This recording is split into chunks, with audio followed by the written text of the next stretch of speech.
اور بے شک آپ کا رب بڑی قدرت والا بڑی رحمت والا ہے۔ اصحاب الایک نے بھی جن کا ذکر سورہ ہجر کے آخر میں گزر چکا ہے پیغمبروں کو جھٹلایا، جبکہ ان سے شعیب علیہ السلام نے فرمایا کہ تم اللہ سے ڈرتے نہیں ہو، میں تمہارا امانتدار پیغمبر ہوں، سو تم اللہ سے ڈرو اور میرا کہنا مانو، اور میں تم سے اس پر کوئی سل نہیں چاہتا، بس میرا سل تو رب العالمین کا ذمہ ہے۔ تم لوگ پورا ناپا کرو اور صاحب حق کا نقصان مت کیا کرو، اور اس طرح تولنے کی چیزوں میں سیدھی ترازو سے تولا کرو، اور لوگوں کا ان کی چیزوں میں نقصان مت کیا کرو، اور سرزمین میں فساد مت مچایا کرو، اور اس خدا کے قادر سے ڈرو،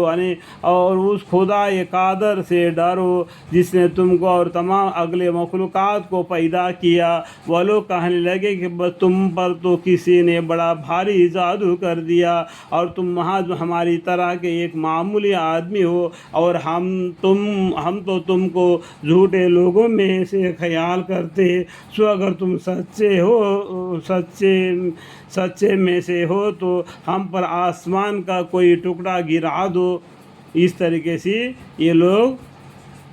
شعیب علیہ السلام سے سوال کرنے لگے۔ شعیب علیہ السلام نے کہا کہ تمہارے اعمال کو میرا رب ہی خوب جانتا ہے۔ سو وہ لوگ برابر ان کو جھٹلایا کیا، پھر ان کو سائبان کی واقعہ نے آ پکڑا، بے شک وہ بڑا سخت دن کا عذاب تھا۔ سائبان یہ 4 نمبر فائدہ ہے، وہاں پر آپ کو پڑھنے سے وہ عذاب کیا معلوم پڑے گا۔ سائبان کا عذاب جیسا کہ تفسیر کے دوری منصور میں مروی ہے کہ یہ تھا کہ ایک اول ان لوگوں پر گرمی مسلط ہوا، یعنی شعیب علیہ السلام کو جو جھٹلا رہے تھے نا، ان کا پر ایک دم گرم ہوا آ گیا۔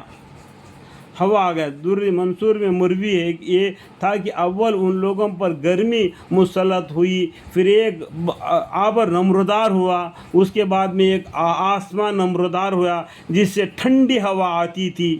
تو سب لوگ اس لیے بچنے کے لیے، اس گرمی سے بچنے کے لیے اس ابر کے نیچے، وہ ٹھنڈی ہوا کے نیچے جمع ہو گئے، اس میں سے آگ برسنا شروع ہوگی اور سب جل گئے۔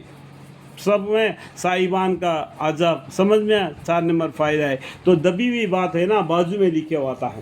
تو اس کو پڑھنے سے بھی آپ کو قرآن کا معنی معلوم پڑ جاتا ہے۔ اللہ تعالی ہمیں اور آپ کو سمجھنے کی اور علم کو حاصل کرنے کی اور عمل کرنے کی توفیق عطا فرمائے، اور قرآن شریف کی تلاوت کے درمیان میں سمجھنے کے لیے جو کچھ باتیں میں اپنی طرف سے بھی جو ملا کے بتا رہا ہوں، ان گناہ خطاؤں کو بھی مجھے معاف فرمائے اور مجھے علم عطا فرمائے۔ وقل ربی زدنی علما قال ربی اشرح لی صدری ویسر لی امری واحلل عقدۃ من لسانی یفقهوا قولی۔ آمین ثم آمین، والحمد للہ رب العالمین۔